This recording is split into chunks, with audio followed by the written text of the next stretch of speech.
All right, and welcome back for another episode of the Rad Dads podcast. I'm Rob. And I'm Sal. And tonight we have a special guest with us, Kyle Carnohan. Is that how you say it? Just like a giant leprechaun, man. Kyle Lee Carnohan. All right, welcome to the show. What's up, Kyle? Welcome to the show. Thanks for having me. First guest on season 3. That's right. That's right. There you go. So do you want to tell our guests a little bit about yourself, what you do? Kids, I've been married 20 years. I'm a fireman, been a fireman for 12, 13 years. I am psychotically active and have a raging case of ADD and a high level of anxiety.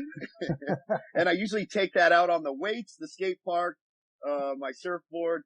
And although I'm like a 15-year white belt in jiu-jitsu, but I do enjoy rolling around with my boys and some of the guys from work. But yeah, I just action field life, man. That's what I'm seeking. Wait, so you said you have 5 kids? Man, what are their ages and gender? Now, this might be my hardest question because when you have that many kids, you forget. Their ages keep changing. Now, birthdays stay the same, but when you go to the doctor or something and they're like, hey, what's Gavin's birthday? And I got to figure out what his birthday is. You remember all those. So my oldest is Gavin. He's 15. He's a great kid. He's always been easy. He's played football for the first time freshman year and didn't play at all, and he was all bummed out. And then he's been doing jiu-jitsu his whole life, so he got into wrestling, and then right off the gates, wrestling varsity. So that was really cool for him. Wow. Confidence builder. Parker's 13. He's kind of a chip off my old block, man. He's got all my same, like, childhood anxieties and, like, looks the same as me. But he's a skateboarding monster. He's really good. He just broke his arm and almost getting the cast off, but he charges on the skateboard. Cooper annihilates skateboarding. He's 10, and I hang out with him like he's an adult. It's weird. Like, me and him talk to like we're homies, you know? It's like, he's just so smart. It's crazy. And then I have a 7-year-old who's a psycho. Most difficult kid I've ever had. He can't stop moving. He's got that from me too. Like, when he's sitting behind me in my car, his knees are hitting my seat, you know? Like man, half the time I do not like this kid. But I was like, that just shows like I need to spend more time with that kid, you know, like more time. Because if a lot of times we pull away, you know, and then it's like, there's going to be this disparity. I don't even like this kid. So I really got to focus on that kid. And then we had an accident, baby. Little girl. Did you say a year and a half ago? Yeah. Sunshine of my life, dude. Everybody told me, oh, she's going to have you wrapped around her finger and all this nonsense, right? I'm a boy dad, whatever. She's going to soften you. Bro, it's all true. That sweet little girl. I tell my boys, I go, don't mess with her. She's my favorite. And they go, yeah, we know she's our favorite too, you know? That's awesome. That's awesome. Wow, man. God bless. Yeah, and she got 4 older brothers. Poor guys who protection. date her. That's awesome. So what challenges have you faced raising your kids? Oh, man. One, how different they all are, how they all respond differently to different levels of discipline, you know, trying to learn how to read all of them.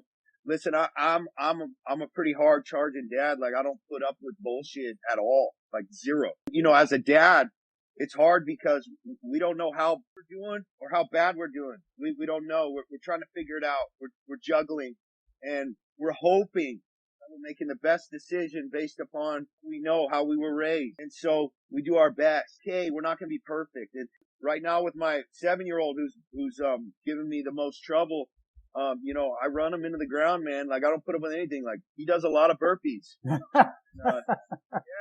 I go, 50, go. Wow. And, you know, my 10-year-old and my 7-year-old, they're like bickering and fighting. And the way I looked at it, I was like, okay, so our kids fight all the time. You know, if you got more than one kid, you're going to have some fighting in the household. Sure. And bickering. And we can look at that as a bad thing, take them away from the other kids. They're usually pretty good. Where are they ever going to get the experience to learn how to be selfless? Learn how. They're so crazy, and we're starting to lose our minds. And sometimes it's me, sometimes it's my wife. We're like, hey, this is life. Yep. This is them learning. So that's probably been one of my biggest things with my kids' relationships is realizing that when they're trying to learn how to get through life like we are, man. And they ain't going to be perfect. And so the opportunities, chaotic situations in our house are just that, moments. And yeah, listen, if we have to discipline them, we have to teach them. Like I said, I'm a hard charger, man. Like I got to make sure I pour on just an abundance of love. You got to be tough. You got to have, like you said, discipline. But I want to touch on something that you mentioned before, where when you were saying, not that necessarily you don't know if you're doing the right thing, but, starting a family, men that start a family, there's no book for guys to read to know what to expect. It's, you learn as you go. And that's another reason why Rob and I started this podcast, because we'd like to tell other dads, hey, you guys aren't the only ones that are experiencing this. We went through it. It's cool, and we'll help you get through it as well. You're going to fumble along the way, you're going to stumble along the way, but that's part of the learning process. That's part of the obstacles that are put in front of you on a daily basis for you to overcome and to become that much stronger the next day or the next week. Yeah. Yeah. One of the things we talk about in the Superhuman Fathers team a lot is the difference between regret and shame. And we talk about it a lot. We talk about regret being, a great gift in the voice of God and the voice of your conscience. That like when you touch something hot and it tells you it's hot, don't touch that. And there's that feeling deep inside when you went too far with your discipline, or one of your kid needs some extra love, or, your energy is off, and we can't always just be aligned all the time, or we're going to get off. But if we just listen to that and we get right back on, we're good to go. Like just massive self-forgiveness, understanding that we were created imperfectly and that this is a learning process. And whether that be in building your business or fat loss or a creative pursuit or being a father, hit brick walls, we're going to stumble, we're going to fall, we're going to try to figure it out. And failure is inevitable. But failure can be a great gift and a great teaching for us as we just get up and move forward. And one of the most powerful things that I've found in my relationship with my family is the ability to quickly apologize. My kids, apologize. It's okay to be wrong. And so to teach your kids through that, trying to do its best, and teach your kids that's how life is, and that's how they're going to have to be too. Right. Adapt. What is the one special thing you do with your kids and your family? The last couple of months, we haven't been really on it, but take them out to lunch and just talk to them and just like really focus on them. Because when we have the whole bunch, it's like some kids just get left behind, bro. They get left in the dust. And I think a lot of like my 7-year-old's issues come from just lack of attention, man. Like when I had 2 kids, they were my world, like I take them to the skate park and then we're going to jujitsu and then we're doing this and dad's like watching them and watching their every move and proud of them. And now I got the older ones and the 2 middle ones and then the baby and they start to get a little spread out. And so the younger ones have a little bit less of me than the older ones did. And there's no question my older ones are just slightly better adapted. They just are. And so I'm trying to kind of almost split things in a way to where I get the feeling that I gave to my older kids to my middle 2. That's my great focus now, is to kind of, my older 2, man, they could go off, get apartments, get jobs. They're good to go. Wait, hold on. It's almost like your eldest sons are 15 and 13, shooing them off to get an apartment. They're ready. That's, you know what, man? Not too many kids have that. That's amazing. They're mature, they're aware, they're responsible. That's great. For me, I was just a really on it dad with those 2. I had more focus on them, and my next 2, more work. Obviously they're young, so there's plenty of time. Whatever, it's fine. But I believe that it's very important to be aware of where we're at and where we're going. So that's how my mind works. Is I'm looking at their trajectory from where they're at right now, their decisions they're making right now, and trying to teach them things like, dude, my 7-year-old, he draws I see 3 penis drawings on my car seat. I'm not even mad, dude. I'm like, of course. He immediately says, I saw Cooper do it. No, he did it. Lie, bro. Every parent in the world is like kids not to lie because it's a protective mechanism, right? Like, why wouldn't you lie? You're going to get in trouble not to lie. Feel about liars and how liars end up in life. Hey, you can lie. It's up to you, man. But guess what? I'm a liar consistently. How do you think that's going to affect your relationships in the future? And I'm talking to a 7-year-old, so it's not easy, right? Yeah. Asking him these questions about lying. Keep drilling them. I'll keep drilling them. And they know. Well, then they won't be my friend. Okay, perfect. So what happens if now you have no one who trusts you, you don't have any friends? How do you think life's going to be like that? You want to be the kind of kid who has a lot of friends who trust you? Or do you want to have a bunch of people that don't believe anything you say and can't depend on you at all because everything that comes out of your mouth is a lie? And then they have these little epiphanies, like little 7-year-old epiphanies. I actually really like that approach on handling your kids and lying and drilling it down to essentially what they can understand. Like keep asking that question, like, hey, how do people trust you? Hey, how's it going to impact your relationships? How do you explain that to a 7-year-old? I love it. Like, you're not going to have any friends. What do you mean I'm not going to have any friends? No one's going to want to play with you. No one's going to want to talk to you because everything that comes out of your mouth is wrong. Yeah, no, that's so awesome. I really like that. The cool thing is you can use that with any principle with your kids. Just by asking questions at their level is what I'm finding. Another thing with him that might be helpful in a sense is he's real scared. How are we going to get over this fear of the dark, man? How are we going to get over it? And he's like, I don't know. And I'm like, well, what can we do maybe to like get you used to it? And he's like, well, what if I go in the closet for like 1 second? I go, are you sure you can do that? He's like, I don't know, maybe. I go, well, why don't you go in the closet with the door open and then I'll just be right here. And he's like, okay. So he goes in the closet and then I go, okay, are you good? All right, cool. I go, all right, how about I step to the side for a second and then I come back? And he's like, all right, cool. I step to the side and come back. He's cool. I was like, all right, what do you want to do next? He's like, maybe shut the door for a second. I shut the door for a second. And then by the time we're done with this, all his ideas, not mine, he accomplished something, and it was a big, massive accomplishment for him. So now when he like go upstairs and get something, or he has to go take a shower by himself, he's looking at it like a challenge, like little by little, just little things like that. I wish I would have approached that with my kids 3 years ago, because it was always a fight going in the shower.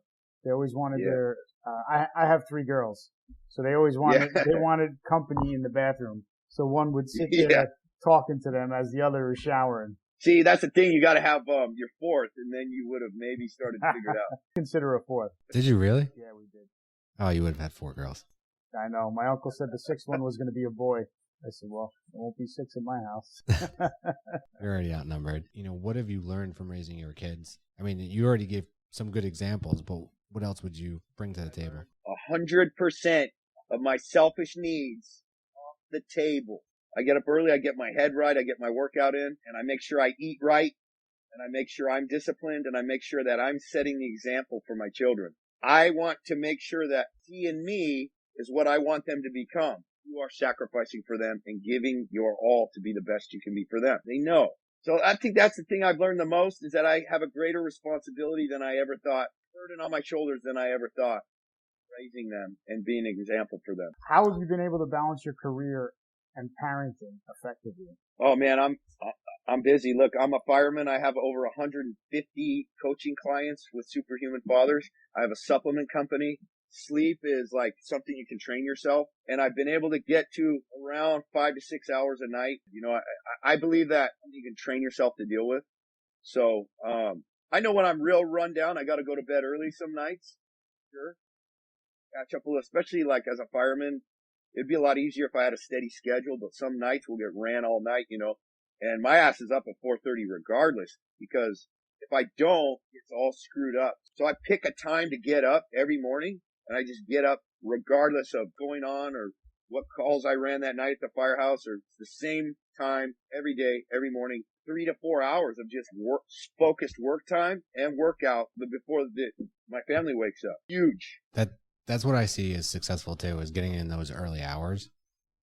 I've talked about it on previous podcasts, is really getting up, doing my meditation, doing my workout, my workout's probably not like your workout. I'm doing like yoga and like a high intensity for like 20 minutes. I think what you're doing. So, but it's getting my mind right and my body right, because that's important. You know, I was, still overweight, but I was significantly overweight, and I made it a purpose to lose like 30 pounds or 25 pounds, because I realized at one point in my life, once I had kids, is okay, I've been dicking around for a long time. Now I have someone else who is depending on me. It's not just me now. Man. So once that realization came to pass, I was like, fuck this. I'm all in. I'm going to do what's right for me, and I'll change, because at some point your lifestyle's going to catch up to you, no matter what it is. And if you don't correct the ship, you're going down like the Titanic. Yeah, man. And our kids look at us, man. They look at us. They judge us. We're going to hand down all of our bad habits and all of our good habits to them. And then they're going to have to sort it out in their lives. So we can give to them, help them along the way. Absolutely. Seeing because we are the version of the man they think they should be. Absolutely, 100%. So what inspired you to go on your workout journey and start Roll Fast Burn and become a firefighter and become a singer-songwriter, and start Superhuman Fathers? What was your inspiration? Music has just been a part of my life for a long time. For me, it taps into something, and it's a way for me to be a vulnerable man and get my emotions out without any kind of filtering. And so I can sit behind my guitar and just let it out fearlessly. And I've been able to transfer that into regular communications now as I've gotten older. But when I was younger, it was hard to be vulnerable and real and truthful and honest about who I was. Able to do that in real life. So that's the music. And then becoming a firefighter was a huge change for me. I was in banking for almost a decade. And then in 2008, we lost everything.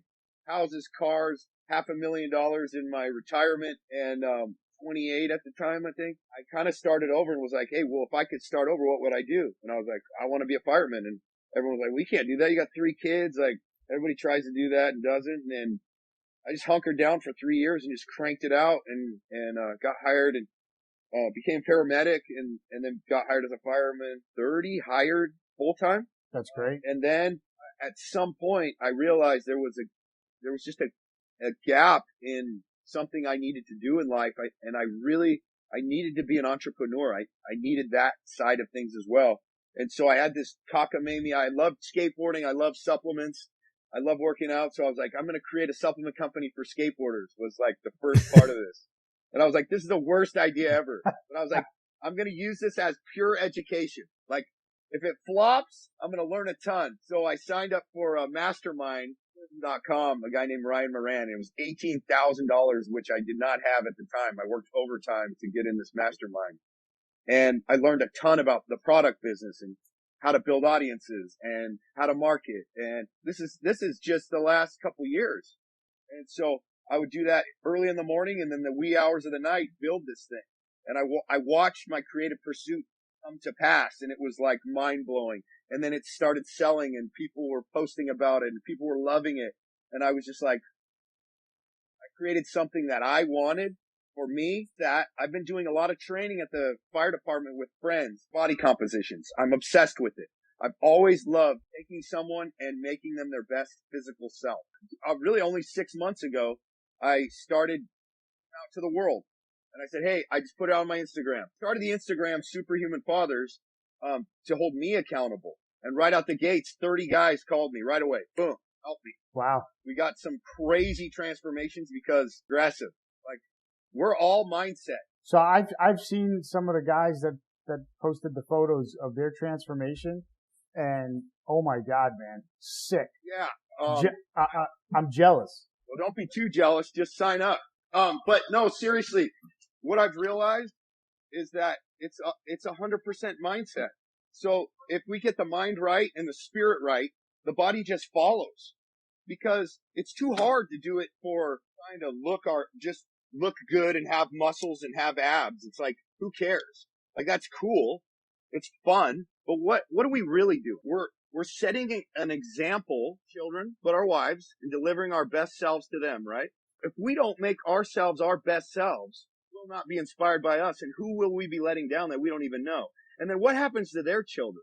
What they're capable of? I'm going to tell you, definitely inspiring, man. My issue is finding the time. Tell him when he can find the time, Kyle. Tell him when. This is where I always go back to the question. When do you think you could find time? Well, he can find time. I just say, hey, earlier, man. And look, I'm up at 4:30, 5 o'clock every day. But he has to go to work then. That's the problem. Yes. Hey, most of these guys in these pictures look kind of skinny, Kyle, in your transformation pictures. You mean the end result? I'm a bigger guy. They're skinnier, just not as cut. And it looks like the end result's incredible. Like they're ripped. Doing this as a business 6 months ago. Trust me. I have the gnarliest that are pending. And nobody gets posted until they bottom out. That's awesome. No, there's a guy, you're looking at his Instagram feed.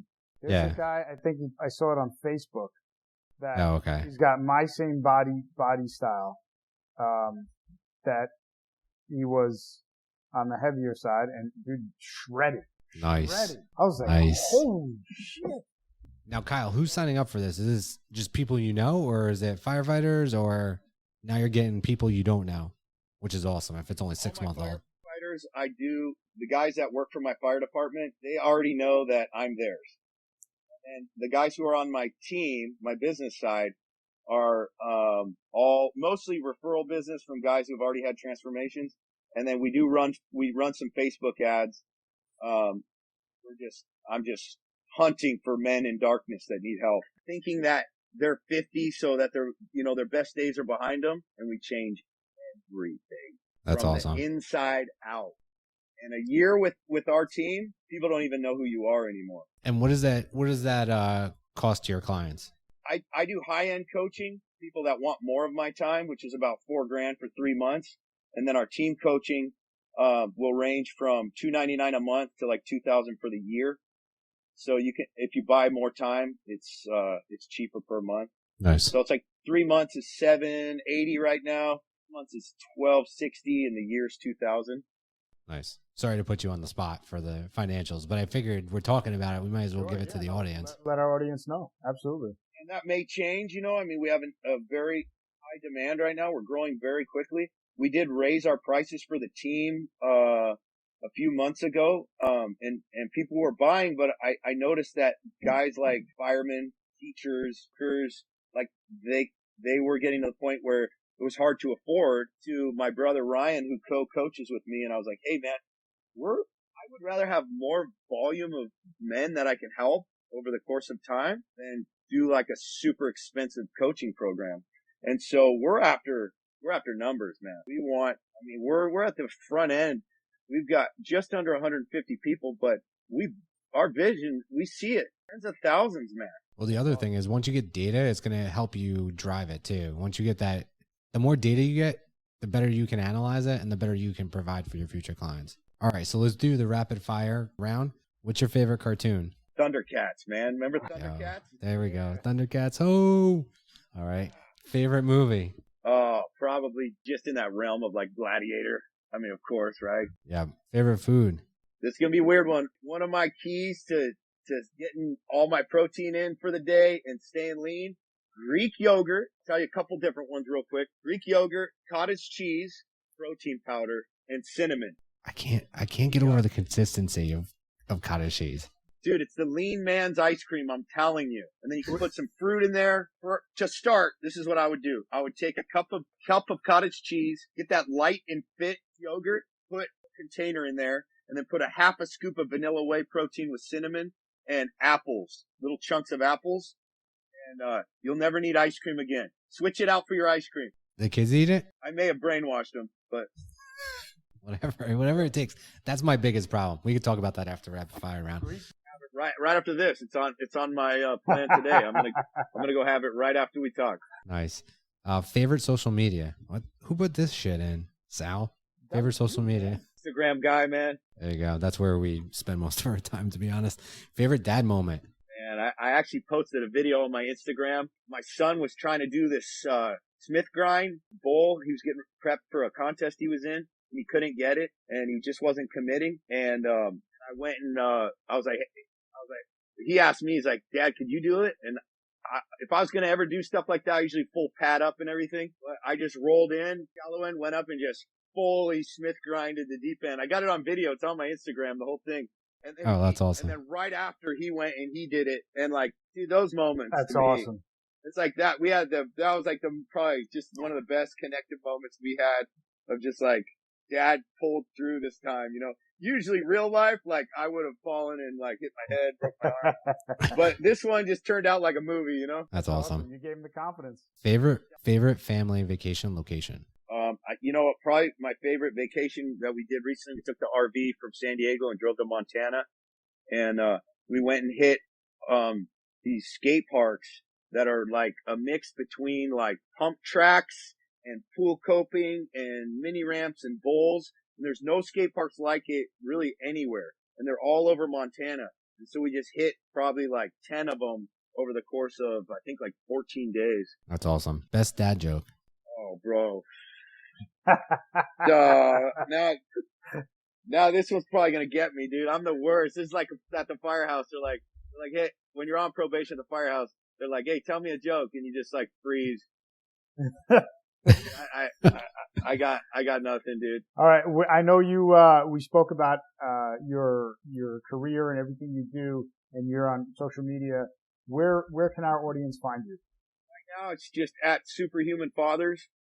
It's going to be the best place. That's where I put all my stuff, and put all the crazy stories of my family, and you'll see my morning tired face, as you've probably seen every morning at 4:30 a.m. and our adventures throughout the day. Nice. All right, at Superhuman Fathers on Instagram. That's it, man. All right. How do people reach out to you if they want to join Superhuman Fathers? The best place is to reach out on Instagram. Just message me. DM you? DM. All right. Thank you so much, Kyle, for coming on the show. We really appreciate it. This was a great interview, and we hope to have you on again in the near future. Yeah, absolutely, man. It was a pleasure meeting you. Hopefully, definitely come on in the future. Yeah, thank you guys. I appreciate it. That concludes our episode for the evening. Stay tuned next week for another episode of the Rad Dads podcast. Don't forget to head over to our Rad Dads YouTube channel if you want to listen to some relaxing music, such as the wind or the waves crashing on a beach. Meditation brought to you by the Rad Dad.